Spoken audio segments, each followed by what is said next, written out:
I can oh, there, I got it. Very good. Okay, hi guys, everybody. Shalom, shalom to everybody.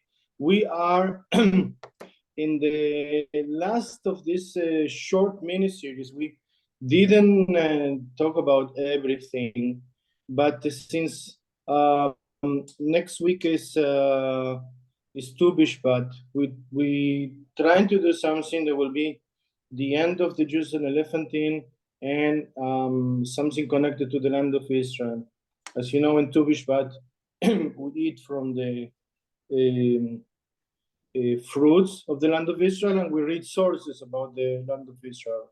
So we are reading sources about the importance of the land of Israel, and we talk a lot about the Joseph Elephantine. I'm going just to do a 2 minutes to remind you about the location. This is Aswan, and you see the island there. That's the island of Elephantine. This is on the fourth cataract on the Nilos. The Nilos finish here, but they started here in the middle of Africa. And about here is like the beginning of the ancient Egypt, is Aswan and the island of Elephantine. We talked last week about what are the Jews doing in Egypt, because we say every Friday that God took us out from Egypt. We read in the Ten Commandments that God took us out from Egypt.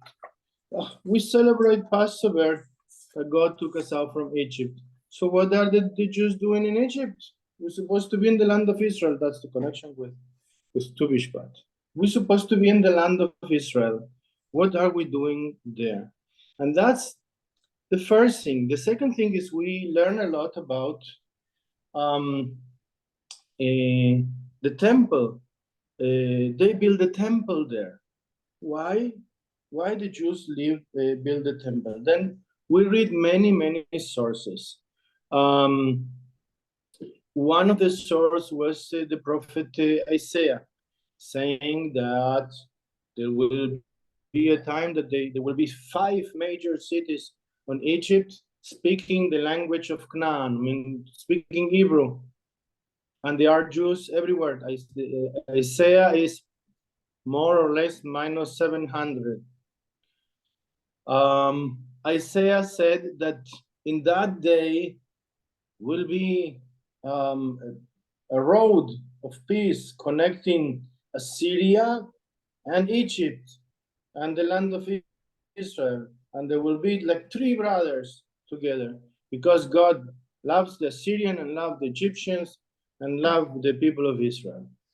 That will be like 3 brothers getting together. Not even Shimon Peres will have this dream of peace like the prophet Isaiah. That's the most, I think, the most exciting piece of prophecy of peace ever. That there will be a complete peace in the Middle East. And Isaiah said that in that day there will be an altar. Now, an altar is part of the temple on the land of Egypt, and they will worship the God of Israel.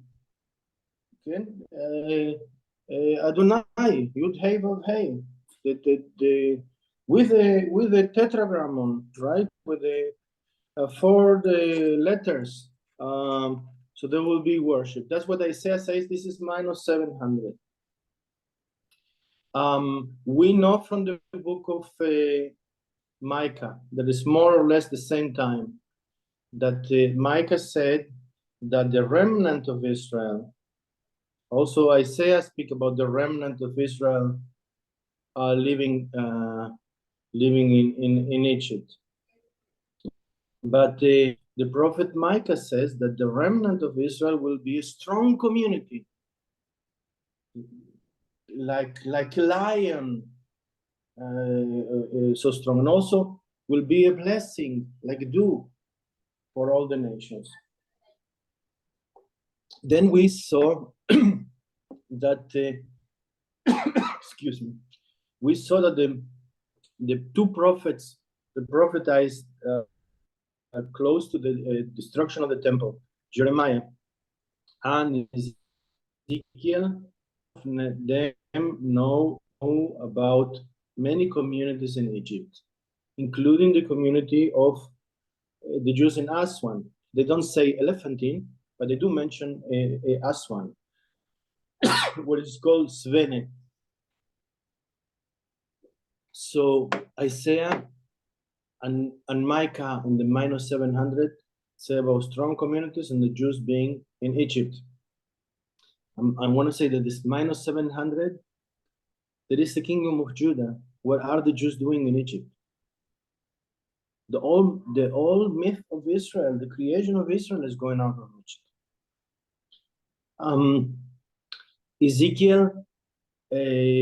Ezekiel started. Ezekiel is one of the main leaders that were exiled in -597. This is 10 years before the destruction of the temple. And he started to prophesy in the year 5 of this exile. So this is 5 years before the destruction of the temple. And he prophesied about the destruction of the temple 5 years before it happened. And he knows that there are Jews all over Egypt, especially in Aswan. And also Jeremiah knows about the Jews in Egypt.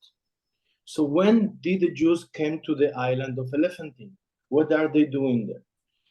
There are many theories. My teacher, Professor Portman, say they came in the year 650 because Menashe did some changes on the temple. So many Jews were not so happy with the king Menashe. I like Menashe. The Bible don't like Menashe though. I think he was an awesome king. But the Bible says he's the worst of the worst of the kings of Judah. I think he's one of the most successful. If you look with archaeology findings and you see how much flourished the kingdom of Judah in his time. Also, if you're a king for 50-something years, I mean, you have to have some support. He's the king that ruled for more than any other king in Judea in hundreds of years. So, according to Porton, he is very much like with the Bible. I would say bibliosophy or something like that. That many Jews, including priests, leave the kingdom of Judah and went to Egypt. So that's why they are there from 650. We don't know when they come, but we know because we read the letter that they wrote in 410, -410, asking to rebuild the temple. The temple was built in before Cambyses came to Egypt. Cambyses is the present king that came to Egypt to -525. This we know exactly. So the temple was built before 525. And we said, how come they have a temple before 525? But it's clear, because there are two prophets that they say is not a problem whatsoever. I'm going to say also about the Bible, what the Torah says about it. But we read the last week about Jeremiah saying, go to exile, buy there, buy lands, get your children married, you will have grandchildren, you will be there, do temples, do everything, because you're going to be there for a long time. 70 years, the temple will be not rebuilt. So according to Jeremiah, it's not a problem, the opposite. You have to have Jewish life. What Jeremiah and Ezekiel are afraid is that with the destruction of the temple of Israel, the citizens and the Jews living on the kingdom of Israel assimilated completely, because they didn't keep their identity.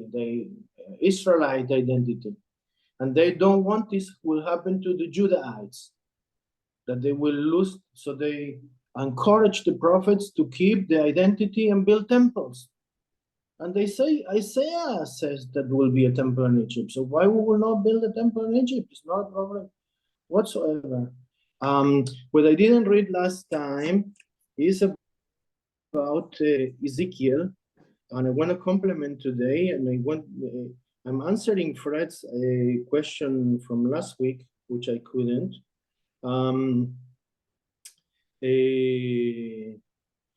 We saw about the Jews living in Egypt, but you should know that besides the Jews living in Egypt, there are Jews living on Babylon, on the in the other side of the Mesopotamia. And we know because Ezekiel is there, and we know because we find documents. And they have a city, and this city is called Al-Yahudu, means the city of the Judahites. And they have documents from the year minus 572 for like 40 years or 50 years. They have a lot of documents, and in the documents we know that they have Jewish names.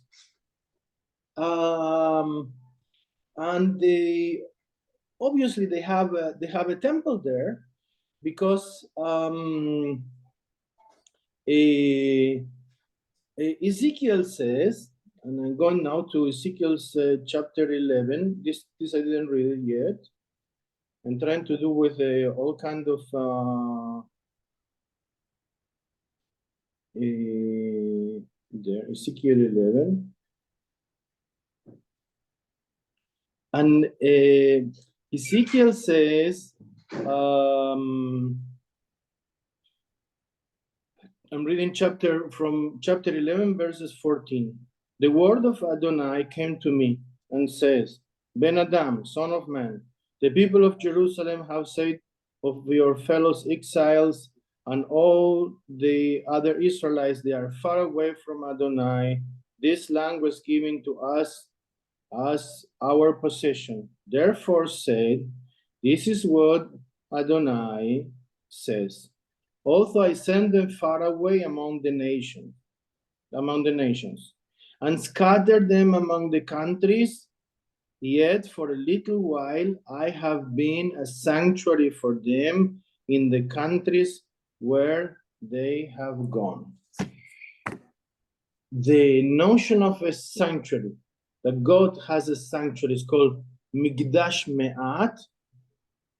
It is used by our sages in the Talmud to say that every synagogue is a Mikdash Me'at. Everywhere the Jews build a house of prayer for God is a Mikdash Me'at. It's like small temple, or temple that have small holiness. That if we take all of the holiness from all the 10,000 synagogues in the world, it's like the holiness that used to be in the temple. Every synagogue is a Mikdash Me'at, from this notion of here. So Ezekiel says that the Jews, they are in Babylon. They should build a temple, a small temple. Now the Jews in Egypt also build a temple that apparently was not so small. So I'm going now to the question that Fred asked me last time, which was, can we see this temple? What is this temple? How it looks, right? That's more or less. I'm in the spirit. I'm catching the spirit, Fred. Right? More or less. Where's the temple? Can we see the temple? All right. So we saw the island, and in the island, I don't know how much you will be able to see. Can you see here the big one on the bottom is the temple of Chnum. Now Chnum is this guy. He's the god of the writing, and he has a big temple on the island. I mean, this island, the gods in ancient times, each city has his one god, right? Like try to imagine, this village, and every village is a church. So it's the church of the town. Today we live in a place, so many churches and synagogues and everything in each city. It used to be like one town with one church, one town with one synagogue, right? So in the island of Elephantine used to be one temple. Which temple? The temple of the Egyptians. The temple of, what happened to me? The temple of Khnum. Let me put Khnum a little bit bigger. I can't.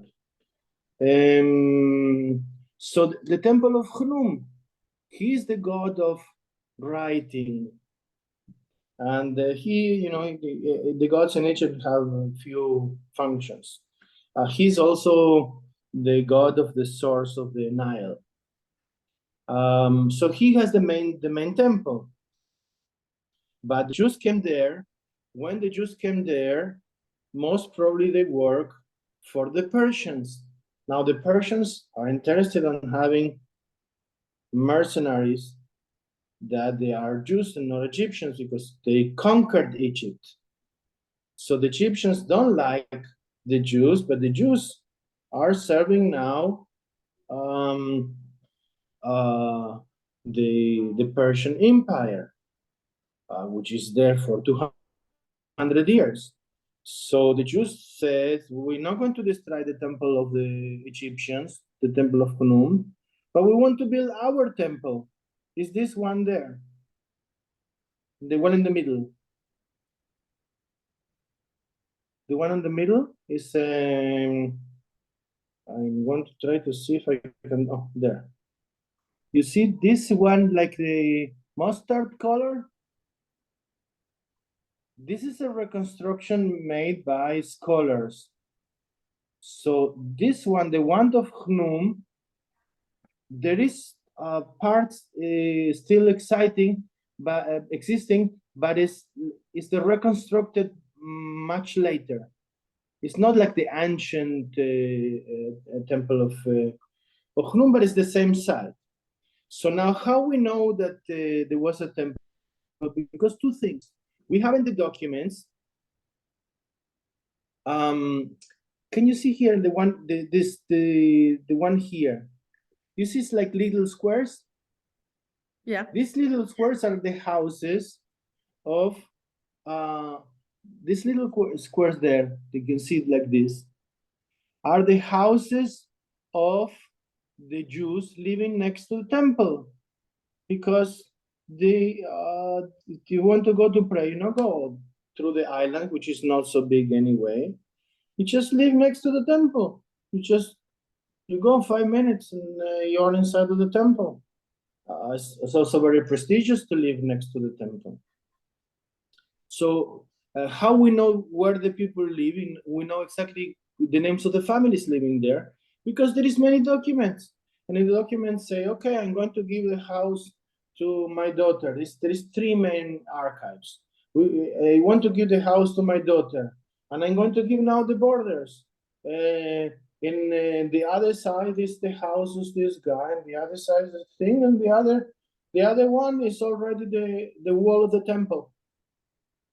So since we know, because of the documents of building a wall, giving the house, so we know exactly what are the names of the families living there. So how the temple look? Scholars says that this is how the temple looks. But actually this is a reconstruction made out of the tabernacle. Now, if this is exactly how it looks, maybe yes and maybe no. We have some notions of how the temple looked because in one of the documents, they say we wanted to rebuild the temple, but in the way like it was. And they start to describing what was inside. So based on that, and based on the description of the tabernacle, this is the reconstruction that they make, and makes very much, this is the closest temple looking like a tabernacle Here, again, this is a reconstruction by the University of Chicago Press, and you can see here. This is how it look. The temple, according to the exactly like the tabernacle. I mean, too much like the tabernacle, which is very interesting. So can we see it? And that's the tricky part. But before I want to let you a little bit with suspense before I say this, how we can we see it. What is it? It's another thing I wanted to say. Ezekiel says, 5 years before the destruction of the temple, that I have a vision and I see how God left the temple. Now, the main Bible ideology is that God left the temple when the Babylonians destroyed it in 587. And when the people go to an exile, God goes in exile with the people, right? The people that remain in Israel says, no, God is always only in the land of Israel. Is the God of the land of Israel. Like Hnum is the God of Elephantine. Adonai, Yahweh, I don't know how they call it there, is the God of Jerusalem. He doesn't go anywhere. Hnum doesn't go anywhere. Also, Adonai doesn't go. The temple is destroyed, but he's there. His presence is there. Ezekiel says, no, 5 years before the destruction of the temple, God already left the temple. And he went to Babylon, with the exiles to Babylon. That's what Ezekiel says. God is with us. He make a Mikdash Me'at, a small sanctuary with us, and he's with us in Babylon. When the Babylonians are going to destroy the temple, God is already not there. That's what Ezekiel says, right? But Jeremiah doesn't have the same conception. For Jeremiah, there is a chance that people will repent and God will continue being there in Jerusalem. Now, the sages in the Talmud said when the temple was destroyed and the Jews were exiled, God went with the Jews in exile. The Torah has two positions, and I want to try to make it as simple as I can. One is in the book of Exodus, Shmot. The verse says, "B'chol makom asher askir et shmi avo elecha uberakticha." Anywhere you mention my name, I will come to you and I bless you.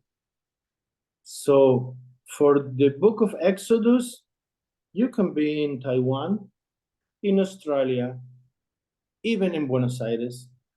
And if you mention God, God will come to you and will bless you. And I think this is more or less the vision of the Jews today. God is everywhere. I mean, you can pray to God anywhere. The book of Deuteronomy, Dvarim, has a different version. It's only b'makom asher ivchar, only the city that I will choose, which is Jerusalem. God is only in Jerusalem. He's the God of Jerusalem. This is the Ki mitzion tetzeh Torah. From Zion will come out the Torah. Baya b'charit hayamim nachon yarbeh Adonai b'rosh ha'arim. When you say God, Isaiah says, in the end of the days, when all the nations will come, the Torah will come to everybody from Jerusalem. Jerusalem is the city of God. God is, and we said, Shema Israel, Adonai Eloheinu, Adonai Echad. Listen, Israel, Yud Hei Vav Hei, Adonai, Yahweh, how they call it, is our God. Yahweh is only one. We don't have one in Haifa and one in Netanya and one. We have one only in Jerusalem. It's one God, one city, one temple, one king, one dynasty. Everything is one. This is the book of Deuteronomy. It's very important for Judaism, because the Judaism comes a lot from this ideology of Judah. We have one dynasty, the dynasty of David. The king will be only from the dynasty of David. In Israel, there's many dynasties in the kingdom of Israel. But Judah, 400 years, everybody is the son. I have 10 more minutes. Okay, I'm doing okay. I'm doing okay. So it's one dynasty, the dynasty of David. The Messiah will come from the dynasty of David. So we have one king, we have one city, the city of Jerusalem. Jerusalem is not going to be destroyed. We have one temple. You cannot do temples anywhere. There used to be temples everywhere. Why not?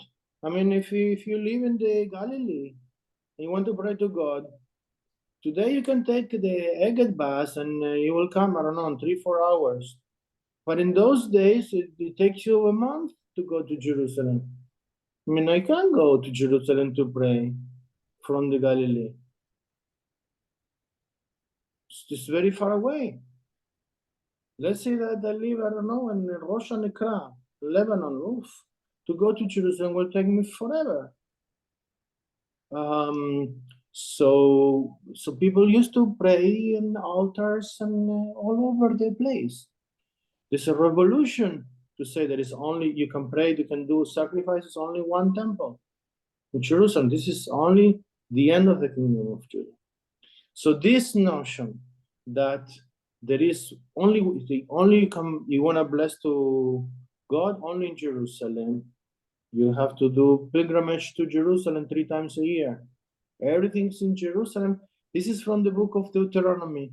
It's not from the book of Exodus. It's 2 different positions. So where is God? Is God only in the land of Israel, or is the God anywhere the Jews are? Some they will say, no, the house is destroyed, but God is on the land of Israel. And some they will say, no, wherever is a Jew, wherever you mention God, so God will be with you. So did the Jews in Elephantine have to right to build the temple? Obviously, yes. Why? Because Jeremiah said, Isaiah said that, Ezekiel said that, and Jeremiah says that. So obviously they built the temple. They didn't see any.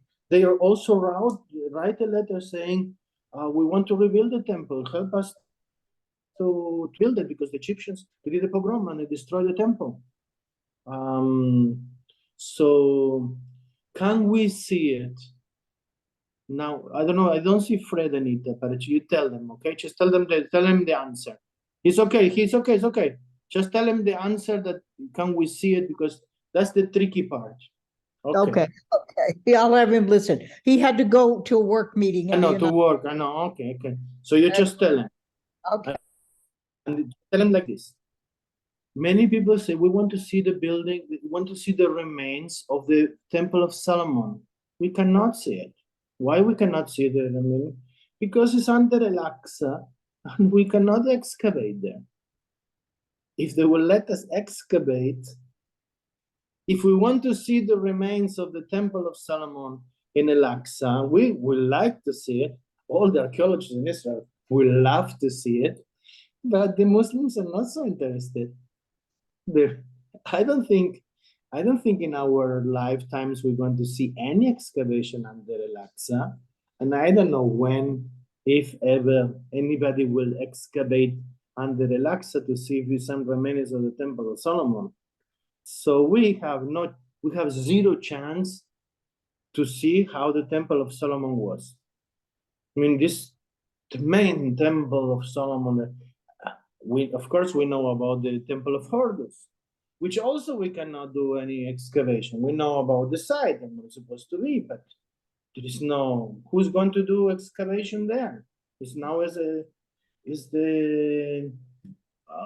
part of the Jordanian authorities. I don't know who is the Waqf. I don't know who is the the owner of this place. But obviously you cannot do excavations. So something similar is happening in Egypt. I want to tell you that we have peace with Egypt, but I don't think the Egyptians today, I'm very thrilled to revive their Jewish remnants in a time that the people of Chnum are pissed off that these Jews mercenaries helping the Persian to make an oppression on the Egyptian people. And we will do an excavation and they will rebuild the temple of the Jews in Egypt today. I don't think it's possible. So the same like we do in reconstruction with the Temple of Solomon, we have to understand that I don't think in the near future we're going to see anybody rebuilding the temple of Yahweh of the Jews in Elephantine on the island of Elephantine. We know where the location is. We do. Also, I don't know which kind of remains there are, because in ancient times there's not much archaeology. So if you destroy the temple, just take the blocks and you cut them pieces and you build a wall for, I don't know, for whatever you need it. I mean, you need the material. When I'm going to bring the rocks from a different place, when I have the rocks from the, especially if I can use the temple of the Jews, that they're mercenaries helping the Persians to oppress our people, it will be a mitzvah, even to take the rocks and use it for something different. So even if they do excavation, I don't know how much they will find. Do we have the location? We have the location.